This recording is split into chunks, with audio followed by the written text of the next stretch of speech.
guys, it's your boy Tucson here. Just got my wisdom teeth removed, so I might sound a little choppy in this video, but the inspiration hit me like a truck, so I had to create this video and I had to speak on this new chapter that just dropped in Boruto. So bear with me. If you can't, you already know it's nothing but love. Thank you. As everybody knows, the Boruto series is a series that is loved by many and also hated by many. The hatred that comes from this series stems from a lot of people's unbiased and biased critiques or their own fanfics that they will want to write. As we know, the sequel was originally started by Kadachi Sensei and Ikimoto Sensei, who is currently drawing the art. With such a loved franchise, you have to understand a sequel will always have its ups and its downs, some inconsistencies or some issues. But the Boruto series to me is very enjoyable. But I'm not here to just vent and talk about the Boruto series and haters or people who like it. No, there's one critique that I always wanted to dive deep into, but didn't have much standing ground to speak about. Being a part of the Naruto franchise, one of the most iconic things that the series is known for is the villains, their ideologies, and their belief systems. This series produced characters like Madara Uchiha, Obito Uchiha, characters like Itachi, Sasuke, and the list goes on. Pain, Nagato, like I said, Orochimaru, I can go all day. The characters that I just named,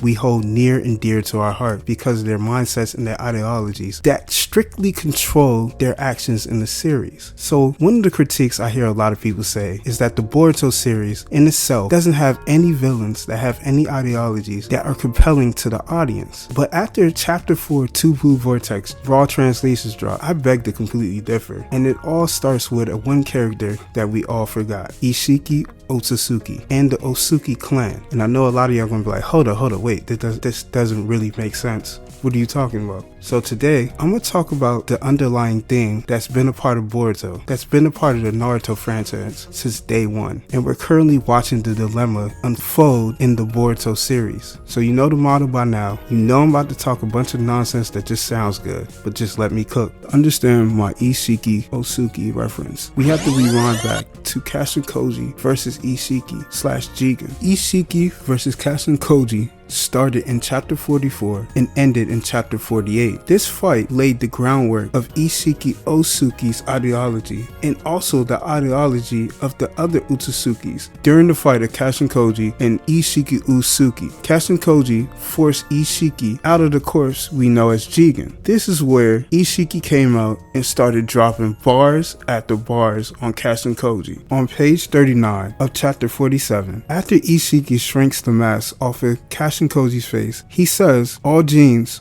all people have predestined fate. That man bore a mighty fate, a star of change. Now I understand. Amanto had wanted to cling to it, that man's mighty faith, to the minuscule possibility of change. Basically, what Isshiki was trying to explain and convey to himself is that he understands why Amanto believed in Jiraiya's fate. As you guys remember, Jiraiya sacrificed himself to get the necessary intel to give it to Naruto so he'll have a chance to defeat Pain when he came to the village. This is why Isshiki started to make fun of Kashin Koji and calling him a sacrificial pawn, letting him know that you are a clone of Jiraiya and you're here to die and be sacrificed. We have seen in the series, the Otsutsuki clan believes in fate because they have the ability to peer into other people's fate, just like Momoshiki. They reject the idea of destiny and only believe in the Otsutsuki will, which was explained by Isshiki. Starting on page 22 of chapter 55, Isshiki appears in front of Code and explains to him the irony and fate. Out of all his vessels, he appeared in front of Code. He basically explains how he was betrayed and also lets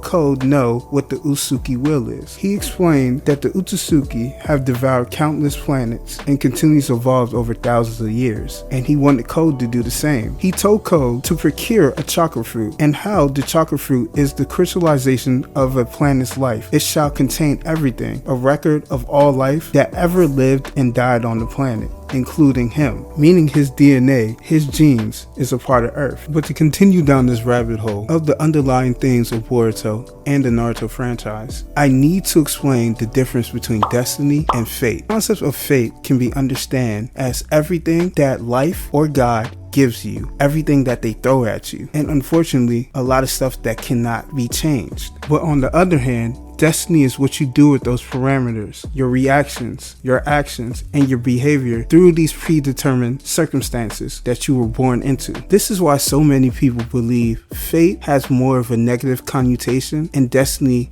has more of a positive connotation. This means you can be born into certain circumstances, but it's up to you how you react, the actions you take, your positive mindset, your outlook, and your behaviors in life that really affect what truly is your destiny. Isshiki is spitting hard bars and gives you more of an in-depth understanding of the Usuki clan. Why? When the Utsusuki consumes the chakra fruit from the planet, they are consuming all existing life, past, present, and future on that planet, meaning that fruit contains all the genetic codes of every person that the tree consumes. So when the Utsusuki eats that fruit, they gain all of that, and that new genetic makeup that they receive from that fruit allows them to upgrade into a stronger version of themselves. So when he says all genes have predestined fate, he's correct. When it comes to health, when you're born, you get the genes of your mom and dad. So there's a lot of things in their genetic makeup code that can affect you when you're born, but you have no choice in the matter. But with understanding your genetic makeup, you'll be able to make the right decisions and react to it and choose your own destiny,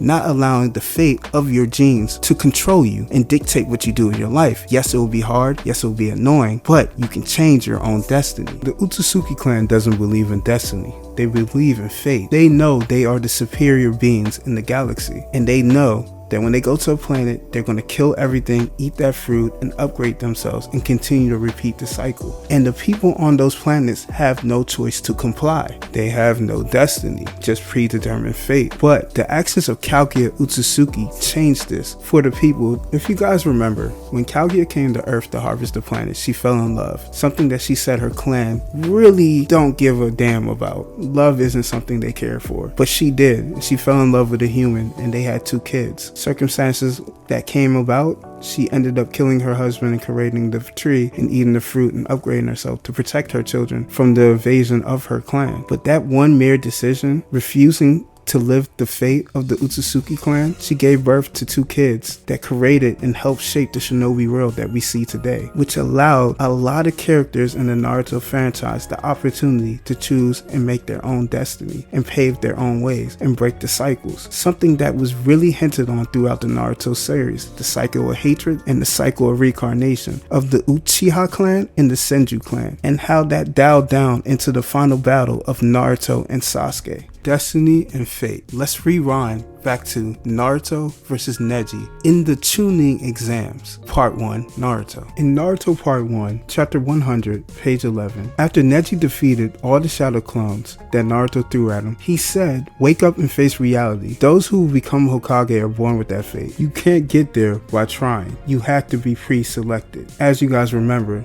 that was Naruto's goal, to become Hokage one day. Throughout that fight, Naruto reminded Neji of all the mean things he said to Hinata, dealing with her fate of being a failure, and how that in sense is a parallel to Naruto's own fate to be a failure as well. But Naruto standing on business, talking about he's about to become the Hokage. I'm not trying to hear all that noise. My dog for real. Neji dives deep into his heritage and his lineage as being a part of the Hyuga clan, the side branch. Neji explains how once you're born in the side branch, you're in servitude to the main branch, and you're supposed to die for that branch. He also showed Naruto the curse mark that's placed on the side branch's head to keep them in servitude. A main branch member can activate this curse mark on their forehead to inflict mental pain to that person. Neji thinks back of the day that happened to his father while they were watching Hinata train in chapter 200, page 12. He explains his situation that happened to his dad and yells at Naruto that he doesn't understand anything about fate. Naruto closes his eyes and remembers all that endured in the Leaf Village because he's the vessel of the Nine Tails. Chapter 103, page 5. Letting Neji know he understands what Neji's going through, but Neji isn't special. Everybody goes through things, traumatic events, sad events, financial problems. Everybody goes through setbacks in life, but you shouldn't allow those setbacks to dictate who you will be in the future. Destiny. And Naruto defeated Neji, laying the claim that he will change the destiny of the Hyuga clan.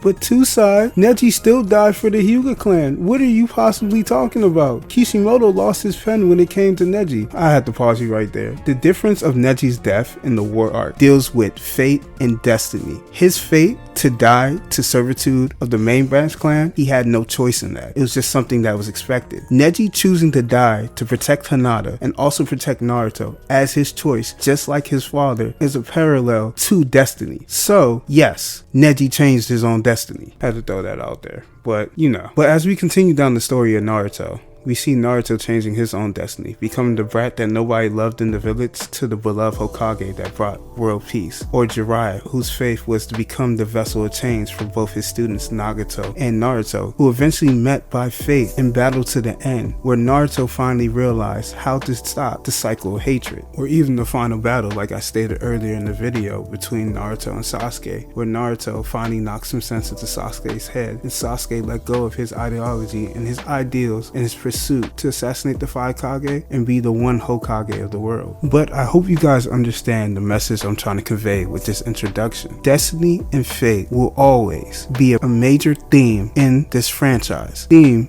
has trickled down into the Boruto series, dealing with the Karma brothers, Code, Kawaki, and Boruto. Let me cook. Their predetermined faith led them to become vessels of the Otsutsuki clan and living with the curse of the Karma seal. So I'm going to break down the themes of destiny and fate in these 3 characters, and I'm going to start off with Code, only because Code is the one character that we really don't know much about. It was Code's fate to be bought by Isshiki and experimented on by Amando, which led him to receive a dud karma, aka the white karma, turning him into a super weapon. Code, being a failure of a vessel, led him to develop a sense of loyalty to the Otsutsuki clan and devoted his life to follow and be used by Jigen/Isshiki. Would have been everything Code ever dreamed of, but he wasn't. Kawaki was. That love and devotion turned into hatred directed at Kawaki, because Kawaki would be the vessel, which we were shown in chapter 59, page 3.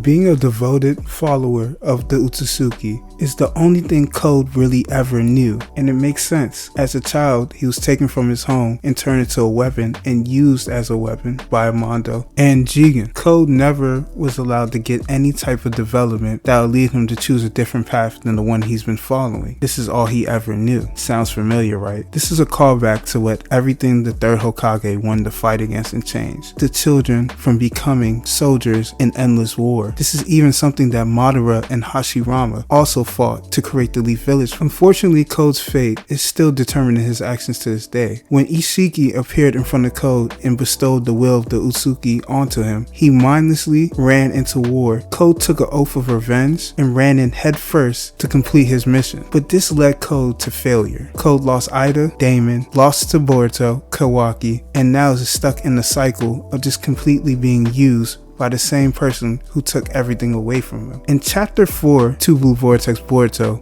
brings Code's character into full circle, and this chapter alone has given me hope in his character that he will go through some crazy development that will make him one of our favorite characters. We are introduced to 4 new characters. Shinju with an ego. When Code used his abilities to create the Kargrind army, his DNA infused with the Ten Tails, and that Ten Tails inherited his will and his ego. As one of the Shinjus walk up, she lets Code know, your destiny is to be a clown being used by someone. You're always like that, despite your will, at a laughable extent. Being called a clown by something that was created from your predetermined fate genes is crazy and disrespectful on another level. But I want y'all to pay attention to what she said. She said, despite your will deals with your destiny because it's an action or behavior or outlook that you use to change your circumstances. She's saying that Code has a strong will, but he chooses to be used by someone else instead of walking his own path and his own journey, which makes me believe Code's major revelation is going to be him becoming his own person, not a child soldier, not a child weapon, not a Otsutsuki fanatic, Code, and that will lead him to help Boruto at the end. But let's move on from Code and talk about Kawaki, a character you can either love or hate. It's one of the two. Kawaki's predetermined fate led him to be born to an abusive father that was an ex-shinobi hero that fought in the 4th Great Ninja War, but through PTSD left him estranged and abusive alcoholic. So when Jigen came knocking at his door with a buttload of money, he didn't think twice in selling his son Kawaki to the stranger. On that day, Kawaki officially became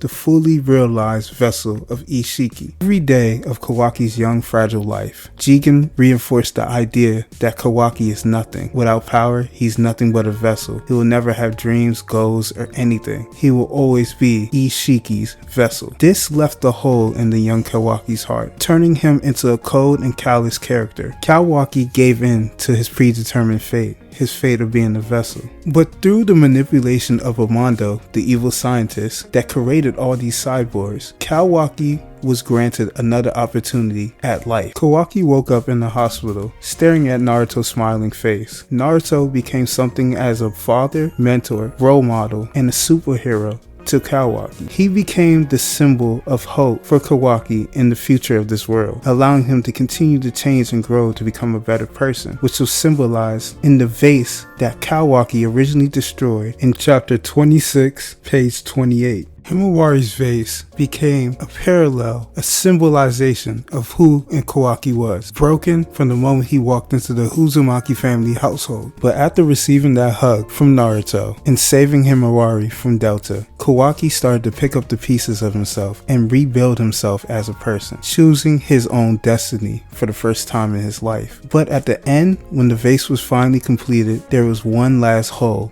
in that vase, and that hole represented the wound Jigen left on Kawaki as a person. Kawaki was missing one piece to complete the vase, and because he was missing that piece, everything that gets poured into that vase comes out eventually, taking him back to square one. This is kind of a visual representation of Kawaki's character after the Isshiki arc and during the Code arc. When Kawaki had the Karma Seal, he embraced the shinobi way, the will of the shinobi, the spirit of the shinobi, of what Naruto and Sasuke fought hard and long for, and giving peace to the shinobi world. Kawaki was all for it. Embracing the shinobi way helped Kawaki defeat Isshiki, save himself from Momoshiki, and save Boruto from Momoshiki's control at the end of the Isshiki arc. But during the Code arc, we see an internal struggle with Kawaki. Everything that Naruto filled his heart up with, he was scared to lose it, because just like the vase, he was missing a piece. That wound Jigen gave him, everything Naruto poured into him slowly started to come out, pushing him slowly towards Jigen's way of thinking, which was displayed in chapter 58. Page 14. If you remember, Sadara was training Kawaki, Mitsuki, and Boruto in chakra control, which led Kawaki to have an outburst saying that this would not work, and then he attacks Mitsuki. He explains to Mitsuki how he honed all his abilities as a child from Jigen's grueling combat drills, leaning back into Jigen's way of thinking, the predetermined fate of being Isshiki's vessel. It gets worse from here on out, cause once Kawaki regained his Karma Seal that was given to him by Amando, and he was able to activate V2 because he was already 100% Otsutsuki, Kawaki fully realized that all the lessons that Jigen gave him as a child about power, combat, etc. was correct in his way of thinking, which led him down the path of destruction in the following chapter. This line of thought made Kawaki seal Hinata and Naruto, attack and attempt to kill Boruto, attempted to kill Sarada, and became a fugitive of the Leaf Village all over again. He went back to square one. In order for Kawaki to change his destiny and go against his fate, he would have to break this way of thinking that's holding him back and keeping him in this small circle, this small bowl, similar to his pet goldfish. Do I think Kawaki will ever have that positive outlook or a different way of thinking to change his destiny? No, I think it'll be up to Boruto to beat some sense into him. But personally, I think Kawaki is going to walk down a dark path that he's not going to be able to come back from. And I don't think the final battle between Kawaki and Boruto will end in a way both characters make it out alive. But enough about Kawaki. Let's move on to the main event. My glorious king, Boruto Uzumaki. Being the son of Naruto and Hinata Uzumaki, the nephew of Neji Hyuga, the descendant of Hagoromo, the battle between destiny and fate was inescapable for Boruto the moment he was born. At the beginning of the series, we see Boruto fighting against the idea of becoming a shinobi and being the Hokage's son. He didn't see the greatness in his father and didn't care to become a shinobi. He just wanted to chill with his friends and eat burgers, have his father show interest in their family. Over the years, Boruto created this resentment to Naruto. From that day on, Boruto sought out to find the one person that he knows that could give him the information he needs to defeat his dad, and that was Sasuke Uchiha. This interaction between the two created a student and mentor bond. Before I dive into the events of the Momoshiki arc and the tuning exam arc, we have to talk about another character that was introduced in the last movie, Tonori. After losing to Naruto on the moon, Tonori embraced the creed of his clan, the original creed, to protect Earth. Tonori sought out aid from the young Boruto and awakened the power within him, which eventually led to Boruto awakening the Jogan, the Star of Hope. Tonori's actions thrust Boruto into the war of destiny versus fate. We see this in episode 34 of Boruto when Tonori stands on the moon and says fate is always flowing. The barrier that was concealing Earth from extraterrestrials was finally being destroyed, and Tonori was no longer strong enough to keep that barrier up. He then follows up and says,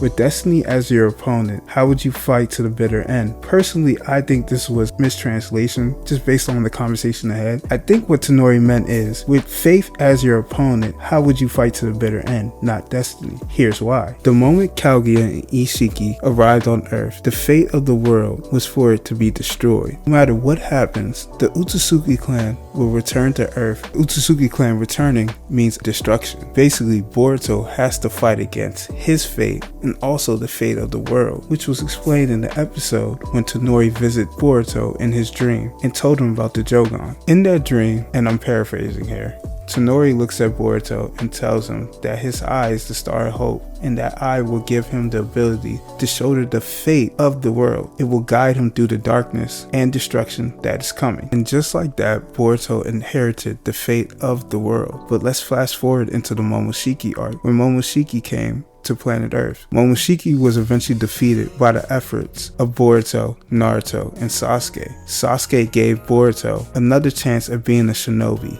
and embracing the soul of shinobi after he got caught cheating, and brought Boruto along. At that moment, after landing the final and crucial blow to Momoshiki, Momoshiki talks to Boruto, tells him how he wasn't able to see his own fate, but he can see Boruto's fate and destiny, and tells him that those blue eyes will eventually take everything from you.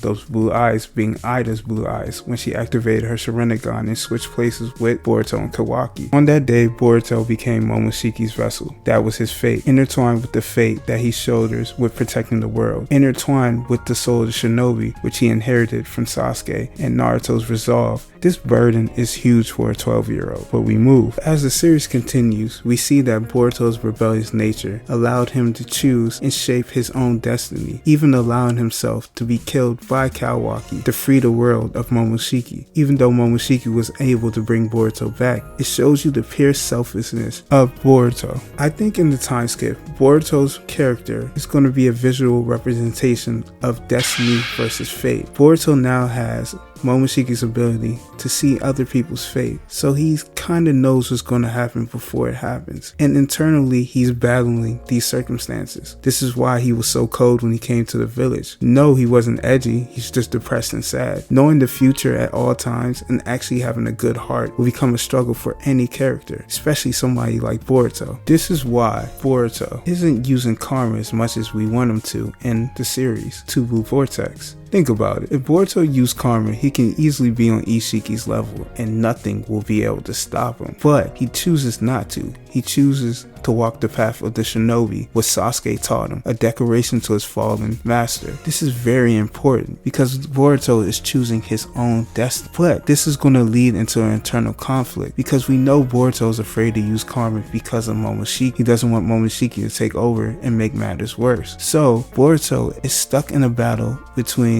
the shinobi way and using his Otsutsuki powers. I think the only way Boruto will be able to grow as a character is accepting that he's a Otsutsuki now, but he can also still have the moral code of a shinobi and do what's right. And once he realizes this, I think Boruto will awaken the Jogan. And once he awakens the Jogan, he'll have everything he needs to conquer Momoshiki and save the shinobi world from the Otsutsuki threat that's looming in the background. When the manga catches up to episode 1, when Boruto puts that headband on and activates his karma seal and still says he's still a shinobi, it's going to move mountains for this fandom because we're going to see the journey that it took Boruto to come to that self-acceptance and step into the role of the hero of Earth. Kawaki, Boruto, and Code will experience the same battle of destiny and fate that so many characters in this franchise had to experience to become the characters they are now. So when somebody says Boruto doesn't have any themes, just laugh at them because they obviously wasn't paying attention during Naruto Shippuden and Part 1 Naruto. That's it for this video. Put up in the comments, like and subscribe, and if I said anything wrong, just make fun of me in the comments. I will accept my fate. Get it? Fate, destiny. Alright, I'm out.